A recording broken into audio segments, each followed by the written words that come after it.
اسمحوا لي اقدم اول سيشن معانا مستر شريف جربو. هو الاميا ريجنال مانجر تكنيكال ريجنال ليدر في ترند مايكرو، والسيشن هتكون عن السايبر كرايمز ومدى تاثيرها على المؤسسات وعلى الحكومات في الشرق الاوسط.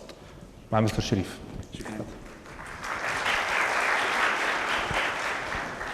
السلام عليكم، اهلا وسهلا بكم. اتشرف لي ان اكون في وسطكم، اذا سمحتم سوف اتكلم بالانجليزيه. Okay. So my name is Cherif Djerboua. I'm the regional head for the technical teams for both APAC, Asia Pacific, as well as the Middle East and Africa and the Mediterranean as well. And I joined TrendMicro, as a matter of fact, just this year, the early part of this year. A very dear friend of mine, who happens to be Egyptian, is the president of TrendMicro.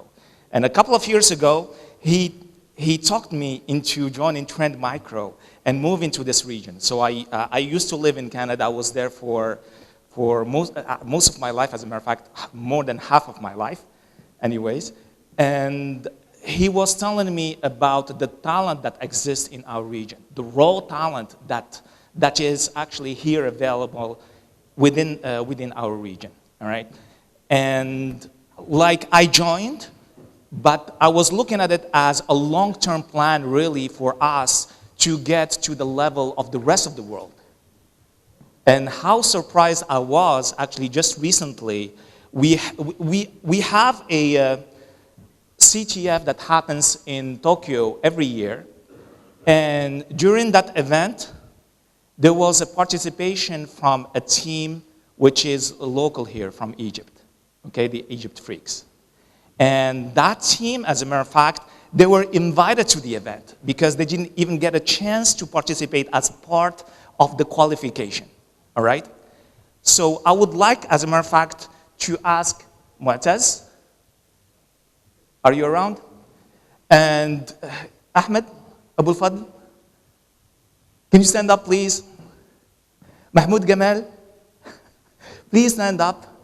And Muhammad Abu Mun'im. So, and there is as well Ibrahim Mus'ad. So these guys, they are the Muhammad Salah of Egypt. They are actually the Muhammad Salah of the Arab world, all right? And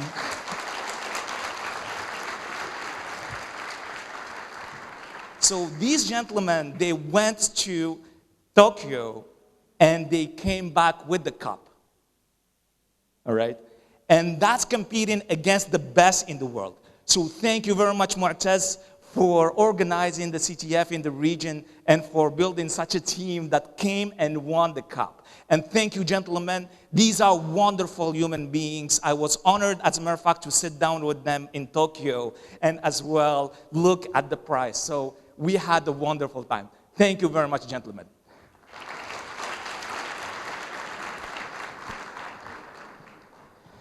So it's not a surprise that we are living in a very turbulent time, right?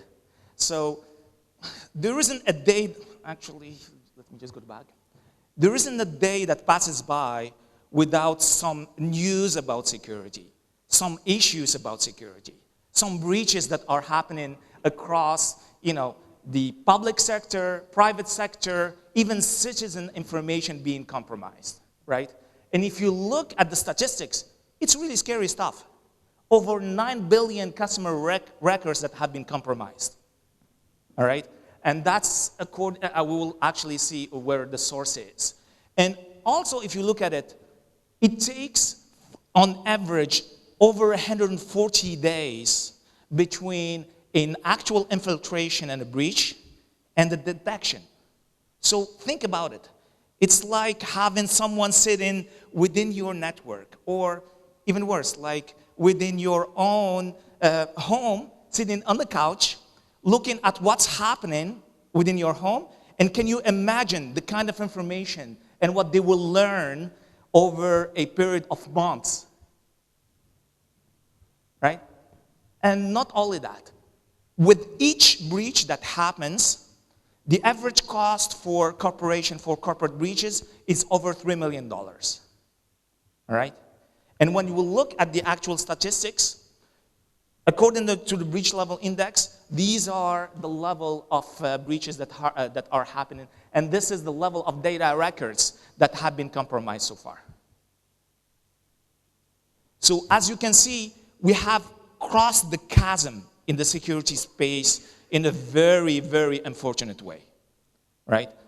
So customers, public sector, even citizens, it's no longer sufficient in terms of the approach that we have taken historically. We need a different approach, and we will be talking, as a matter of fact, as part of this talk, the kind of threats that we are seeing around the world, and more specifically in the MENA region, in the Middle East and North Africa, as well as here specifically in Egypt, right?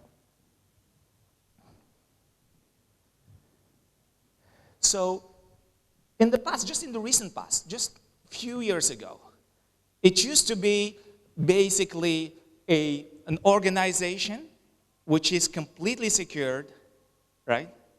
And they would control the access to the organization. They will also secure the information within that particular organization. But the world is changing. It's becoming hyper competitive. There is actually a rapid adoption in terms of technology and new approaches for us to be competitive in the marketplace, right? And like for governments, they have to provide better services to the citizens. For organizations, for private organizations, it is extremely competitive, as you know, right? Social media, cloud, mobile, IoT, all of these are creating additional challenges compared to just the recent past. And as a result, like before the information, we could secure it within the organization, right? But now it's becoming much more dispersed. And at the same time, the point of entry, and we'll talk about that so it's creating actually new challenges for us cybersecurity professionals, because the targeted attacks, the kind of malware that's being available, spear phishing, you name it, like hackers, they are taking new approaches in terms of how they gain that information, the critical information that they are after. Even worse, they are going actually after the money of even simple citizens through ransomware. So they are bypassing and getting access to the information, but rather going after the ransomware and getting the money directly, right?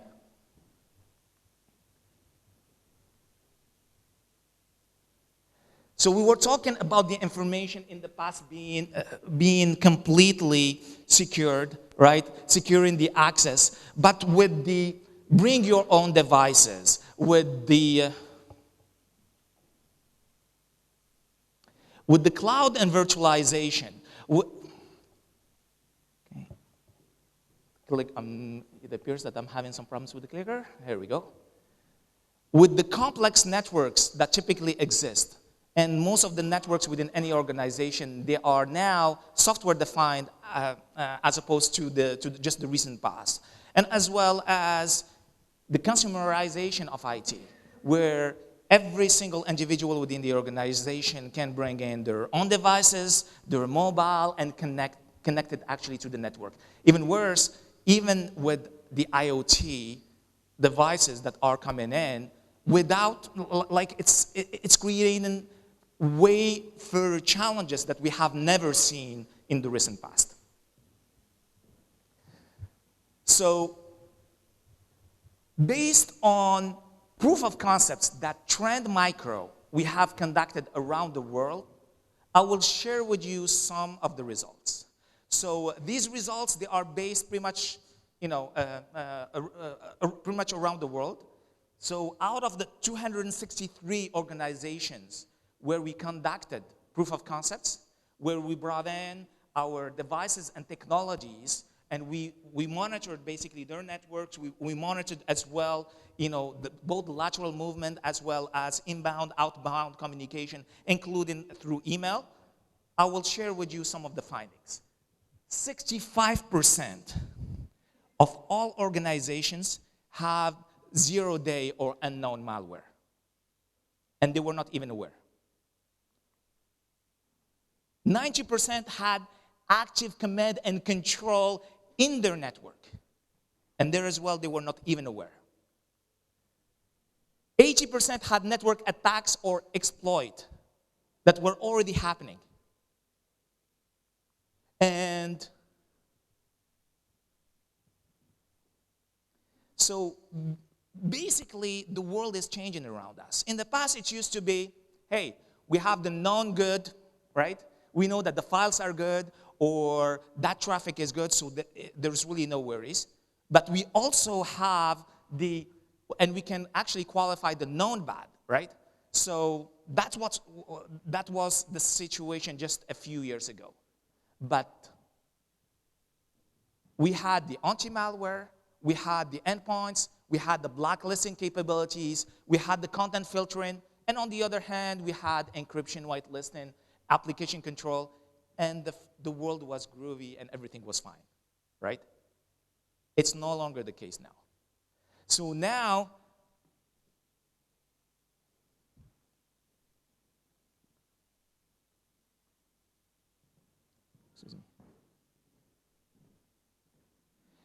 the gray area between the good and bad keeps growing. So now we are dealing with zero-day attacks. We are dealing with ransomware. We are dealing with business email compromise. We are dealing with business process compromise. We are dealing with targeted attacks, lateral movement. Also, we are dealing with, the geopolitical situation around the world now is lending itself to even, unfortunately, some governments being active in that gray area as well, which is extremely unfortunate. So, some stats that I will share with you. 90% of malware only affect one device. How so? The hackers, they are becoming, and they are actually learning how organizations are working. They learn about the kind of standard PCs or devices that they use, the kind of software that get installed, the kind of image and standard images that they use, and then they build malware that specifically target that organization.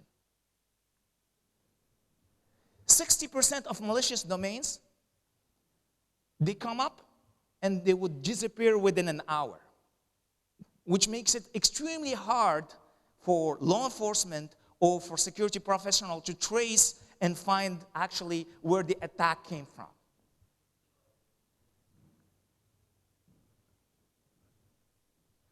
And all it takes is 60 seconds for a ransomware to actually encrypt the endpoints.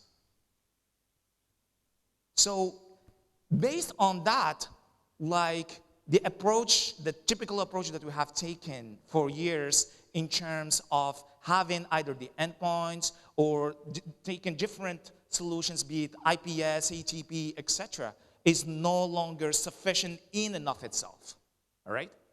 Now, let's move in terms of the cybercriminal underground. So I will share with you, first of all, let's first define what the underground really means. So the tip of the iceberg here, it's really the World Wide Web. So this is what's indexed. This is when you go to Google, when you go to Bing, Yahoo, you name it, and you do a search, and you find the information, right? So this is what's well known. The deep web, however, this is the unindexed portion of the web. So you will need to know the address. You'll need how to get in to those locations to locate the information that you are after, all right? But the dark web, these, you will need actually specialized tools, and most of the time, you'll need some level of vetting, etc., to get into that, right? I can share with you that TrendMicro, we have a very large research team that spread across the world. So we have researchers that are looking, as a matter of fact, into this. So they are focusing in each one of the regions, and they are trying to understand basically what's happening within the deep web, right? We are trying to monitor the kind of malware that's being built, what's the kind of wares that are traded within each one of the markets, all right? And I can tell you that each region is different. So if you take North America and our findings there, it's completely different from a region like the MENA region, our region here, or from Japan, Russia, Brazil, or Europe. And even in Europe, like you take Germany versus France, it's completely different, all right? Actually, to that end, some comparison in terms of the underground world. I will just say that most of the underground that you're seeing here, to the exception of the MENA region, of our region, it's all about profit. It's all about making a buck at the end of the day, all right? You take Japan as an example, it's all about what's taboo, what's extremely weird. Or you take North America, and not only it's open to hackers and law enforcement, you never know that whether you're dealing with the actual FBI or a hacker, but also the kind of wares that are in there, and we'll be talking about that, are completely different from what you're seeing in the other regions, all right? For MENA, there is a great sense of brotherhood amongst the hackers. So we are seeing that in this region, hackers readily come together and band, right, for a cause, right? So it is completely different from the other regions. And at the same time, there is a sense of sharing of information, of sharing both the malware, both SCADA ports as an example, you name it. But there is a greater sense of sharing as opposed to the other wares, right? So let's talk about some comparisons. So we'll be talking about the pricing models. As a matter of fact, they are quite comparable. But I will just share with you some of the figures in terms of what we found when we looked at MENA specifically. As I was saying, the unique aspects for MENA, free services to support mutual cause, as well as, we heard about SaaS, you name it. But now there's also a HaaS, hacking as a service. So you basically can rent the infrastructure, everything, the hackers, to get started actually with hacking, which is very unique to this region, right? And an example actually as well in terms of what is unique here. Soon after the availability of WannaCry, remember during the spring, right? April, May timeframe, when WannaCry hit.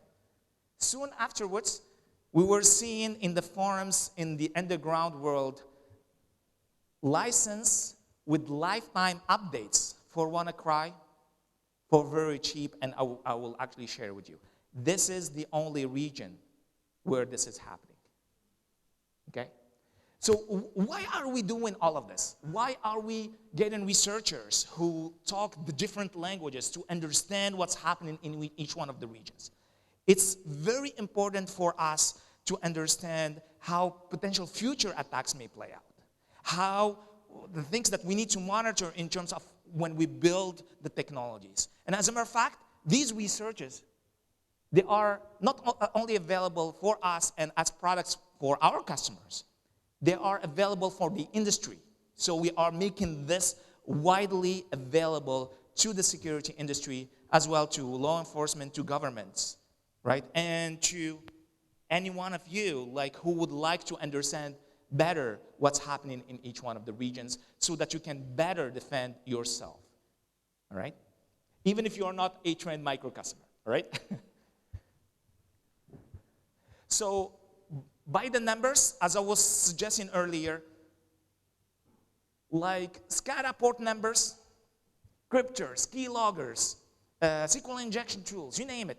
They are available for free. Some actually of the hackers, they make them available as a gesture, or rather as not only a goodwill gesture, but as a good fortune, right? We talked about the lifetime license for WannaCry ransomware. For $50 US dollars, you would be getting a lifetime license to regularly updated malware for the WannaCry ransomware. And distributed denial of attacks is kind of pricey compared to the other regions. But that said, there as well, we are seeing a pickup actually in this area. So hackers are banding together and coming together and coordinating DDoS attacks in this region, all right? And as you can see, for 3 hours, actually for 1 hour, it's $75, I believe. For 3 hours, it's $275, and you get the infrastructure and everything to coordinate an actual DDoS attack. If you are after credit card credentials or CVV2 numbers or the fulls, and that includes actually the birth information, the date of birth, I mean, by the card owners, as well as even the PIN for the card. So you can even actually get the actual mimic of the card, right? These are the kind of prices, all right? And the interesting part in our region, and I think it's because of the unfortunate instability within the entire Arab world, is we have the lowest rate for passport scans and identity paperwork, which is very, very unique. So you can buy new credentials, you can buy new identity for extremely cheap.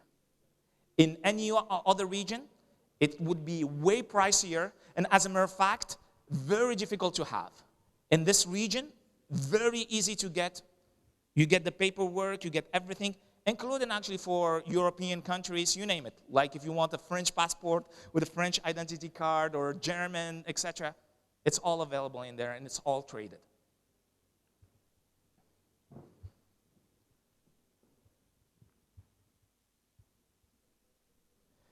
So I won't go through, actually, I will just highlight the primary product categories that exist in this underground. So we were suggesting the malware and fake documents. It represents the vast majority of the ware that's being traded in this region. You take in contrast the US, it's all about weapons and drugs. Okay? So the contrast as well is, like weapons, it represents 10%. So most of the time, as a matter of fact, like to get into any one of these forums, you will need a form of vetting.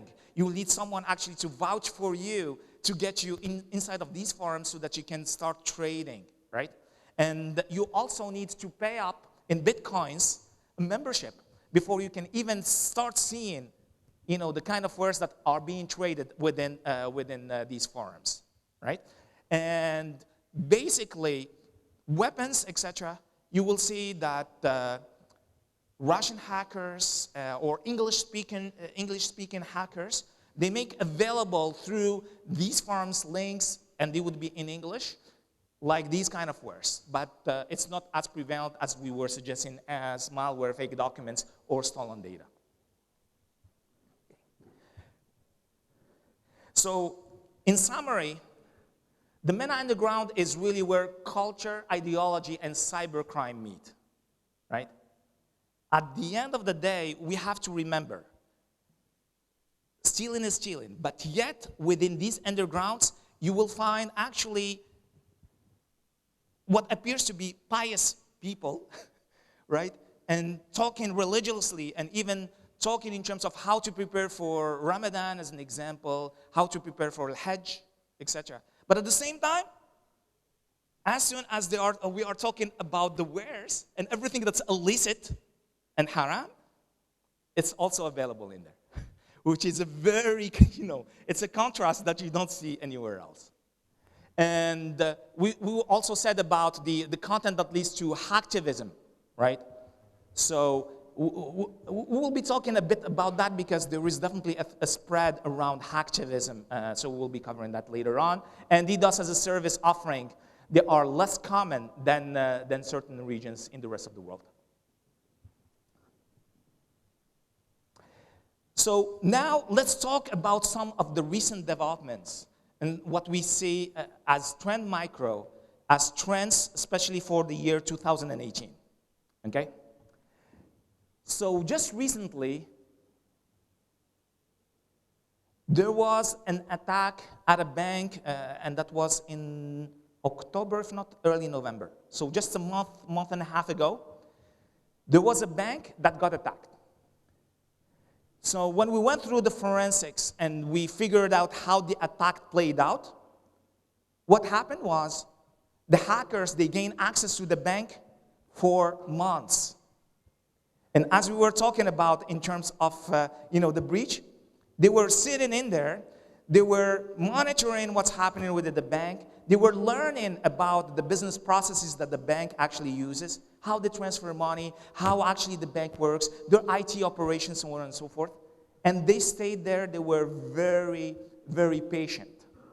And then in early November, what they did, they coordinated an attack. And what they did, it was a ransomware. So ransomware attack, all of IT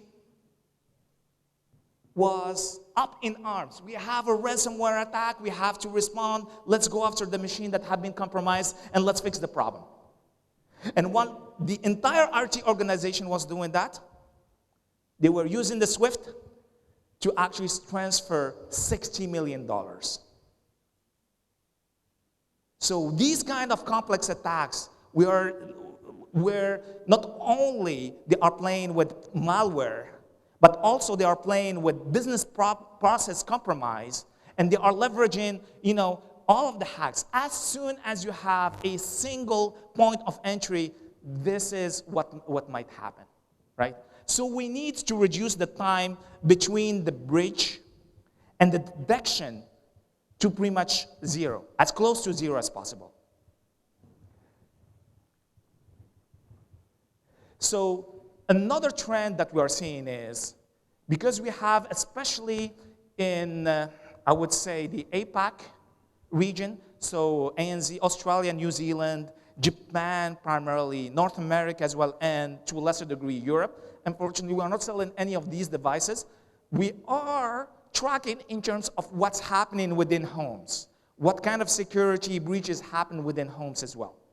And our data indicates that, over 10% of the homes, and that doesn't include this region, obviously, are compromised, have compromised devices.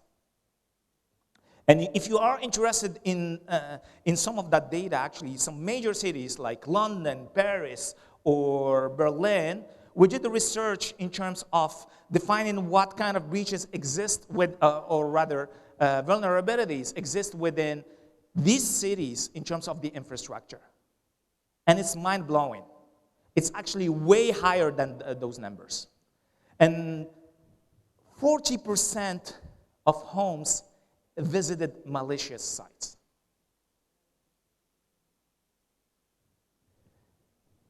So we are projecting that 2018, unfortunately, is going to be a year of IoT, all right?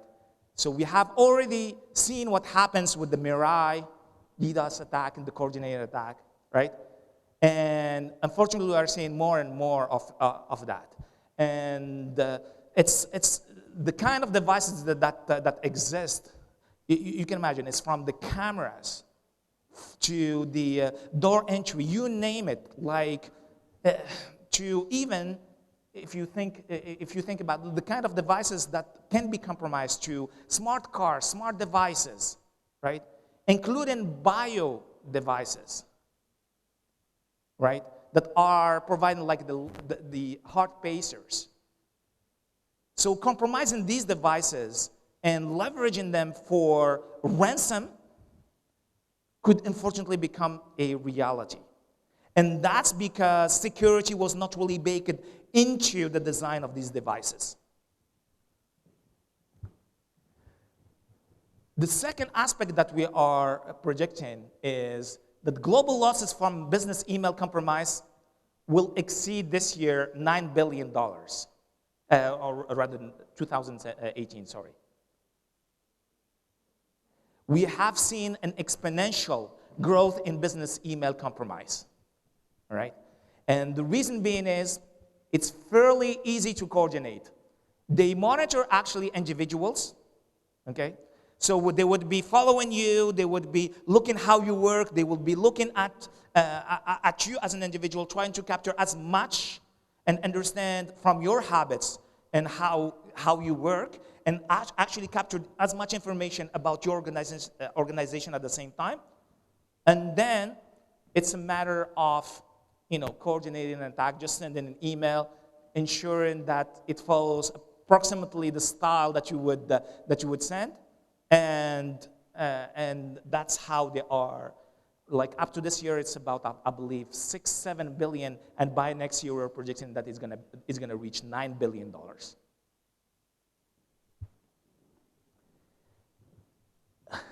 Another pertinent topic is around cyber propaganda. So this is not only for, like these kind of attacks, they are not only targeting governments, they're not only targeting companies, they are after the reputation of public servants, of officials, of as well organization. I will just give you an example. There was a restaurant in London. Actually, they claimed that they are offering human meat when you go and eat over there. Guess what happened? That restaurant has to close down, and it was, of course, all bogus. But can you imagine the kind of damage? And I'm pretty sure that you're aware about how some countries or some, I would say some regions, because of geopolitics, they are meddling in the elections of other countries, etc. And unfortunately, that's only going to get worse. Okay? And if you think about our region, and especially, for, and it doesn't matter really, the religion. So we have really to be conscious, and we have to validate the information before passing it on. And unfortunately, through social network, this gets propagated. And when we look at the underground, including in our region, they have tools where they are offering how they can spam and send the information and make sure that they are basically damaging the reputation of both organizations, officials. There are also researchers who are trying to bring up videos and audio, right, which are completely fake, and then they are going to distribute it and suggesting that, hey, this is really reality. So the line between, unfortunately, reality and falsehood is blurring nowadays. And it's very unfortunate. So we have to be extra vigilant in terms of what's happening on that front.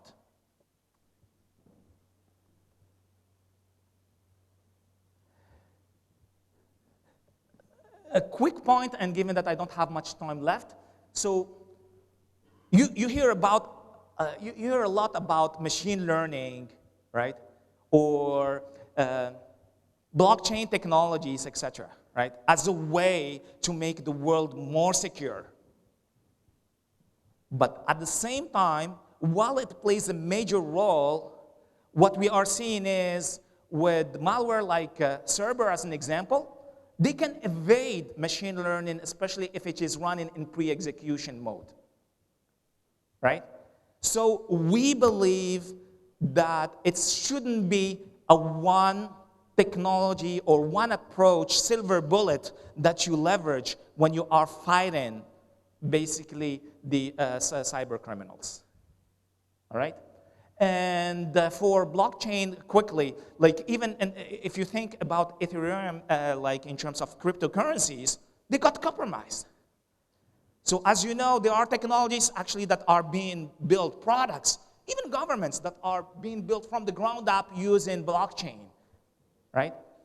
But it's not really a silver bullet. That's really the point that I want to convey to you. So not a single approach, unfortunately, is going to make us safer, all right?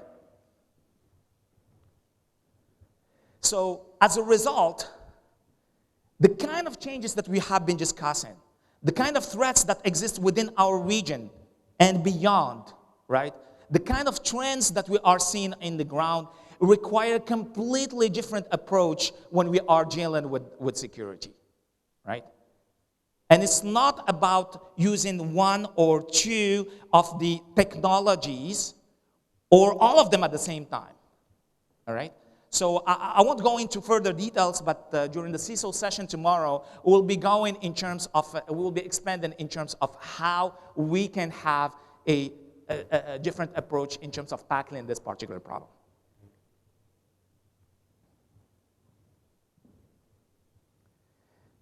So to sum it up, Aristotle famously said, quality is not an act, it is a habit. For us as security professionals, we need to take it as security is not an act. It should be a habit. All right? And with that, I will leave you really to ponder on those points. Thank you.